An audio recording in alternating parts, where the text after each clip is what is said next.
Hello my dear students, welcome back to learn smart with Shweta.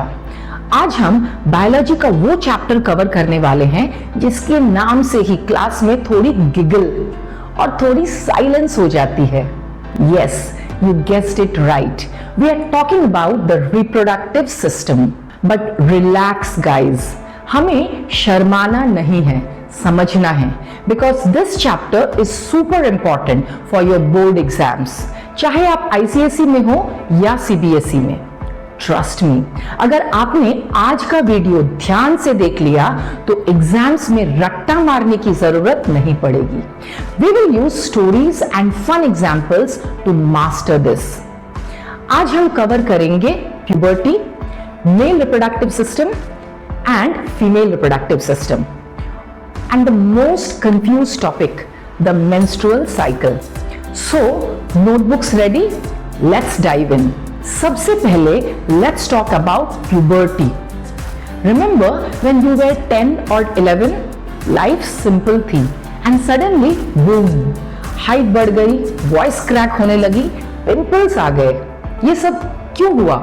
ये सब किया धरा है हमारे बॉडी के केमिकल मैसेंजर्स का, जिन्हें हम हार्मोन्स कहते हैं। For boys the hormone is testosterone. ये बॉडी को ऑर्डर देता है, चलो बियर्ड उगाओ, मसल बनाओ, वॉइस हैवी करो। For girls it is oestrogen and progesterone. ये बॉडी को सिग्नल देते हैं it's time to prepare for the future. So basically, puberty is your body's software update, converting you from a child to an adult. अब आते हैं main machinery पे, the male reproductive system. इसको याद रखने के लिए इमेजिन करो एक हाई स्पीड फैक्ट्री। इस फैक्ट्री का मेन प्रोडक्शन यूनिट है टेस्टिस। नोटिस करो, टेस्टिस बॉडी के बाहर है, in a pouch called the scrotum. Exam question, why outside? क्योंकि स्पर्म प्रोडक्शन के लिए टेम्परेचर बॉडी से 2 to 3 डिग्रीज कम होना चाहिए। इनको एसी रूम चाहिए बॉस। टेस्टिस बनाते हैं स्पर्म, जो हमारा हीरो है।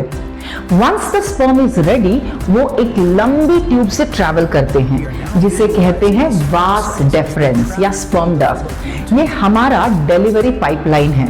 रास्ते में कुछ फ्रेंड्स मिलते हैं, सेमिनल वेसिकल और प्रोस्टेट ग्लैंड। ये स्पर्म को न्यूट्रिशन और फ्लूइड देते हैं ताकि वो स्विम कर सके। Sperm plus fluid equal semen. Finally ये सेमेन पेनिस के थ्रू बॉडी से बाहर निकलता है वाया द यूरेथ्रा। फैक्ट्री का रूल याद रखना, one job at a time. Urine and semen never come out together. Now let's look at the female reproductive system. Boys have a factory that produces millions daily, but girls, they are like a royal palace that releases only one VIP guest a month. यहाँ parts simple हैं। Number 1, ovaries. ये हैं हमारे VIP rooms। हर महीने एक ovary से एक egg release होता है, इसे कहते हैं ओव्यूलेशन। Number 2, fallopian tubes. ये वो हॉलवे है जहां एग वेट करता है। अटेंशन हियर, अगर फर्टिलाइजेशन होनी है तो यही फैलोपियन ट्यूब में होगी, नॉट इन द यूटरस। ये एमसीक्यू में हमेशा आता है। एंड नंबर 3, यूटरस और वूम्ब। ये है मेन लिविंग रूम। अगर बेबी ग्रो करेगा तो यही करेगा। It is a muscular bag. And finally, the cervix and vagina, the entry and exit gates. अब आते हैं स्टूडेंट्स के सबसे बड़े कंफ्यूजन पे, the menstrual cycle. इसको एक बर्थडे पार्टी की तरह समझो। इमेजिन यूटेरस एक होस्ट है। एवरी मंथ यूटेरस सोचता है शायद कोई गेस्ट यानी बेबी आने वाला है। So what does it do? Preparation. Uterus अपनी वॉल्स को थिक और कुशनी बना लेता है, ब्लड सप्लाई बढ़ा देता है ताकि अगर गेस्ट आया तो वो कंफर्टेबल हो। बेसिकली रेड बेडिंग बिछा दी जाती है। अराउंड डे 14 एग रिलीज होता है और फैलोपियन ट्यूब में वेट करता है। सोचता है मैं आ गया, कोई है? और स्पर्म यानी पार्टी गेस्ट नहीं आया तो एग डिसइंटीग्रेट हो जाता है। The result, uterus gets sad. वो सोचता है सारी तैयारी बेकार गई। So it breaks down that thick lining.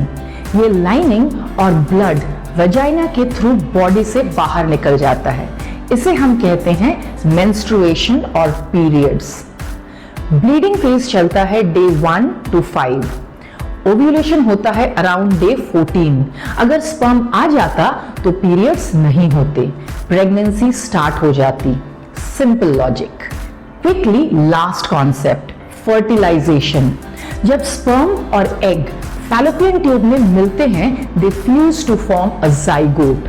ये जाइगोट डिवाइड होके एम्ब्रियो बनाता है एंड यूट्रस के वॉल में जाकर चिपक जाता है। This process is called implantation. फिर 9 मंथ्स की ग्रोथ और finally delivery. So that's the story of how life begins. हमने देखा factory for mails, palace for females और वो पार्टी जो कैंसिल हो गई, मीनिंग पीरियड्स। आई होप अब ये टर्म्स आपको डराएंगे नहीं। एग्जाम टिप, डायग्राम्स की प्रैक्टिस जरूर करना, specially the female reproductive system. Labelling के मार्क्स फ्री के होते हैं अगर नीट हो। अगर आपको ये वन शॉट वीडियो पसंद आया तो लाइक बटन को स्मैश करो और सब्सक्राइब करके बेल आइकन दबा दो। अगले वीडियो में हम हेरिडिटी एंड जेनेटिक्स को ऐसे ही सिंप्लीफाई करेंगे। तब तक के लिए keep learning and stay smart. Bye bye.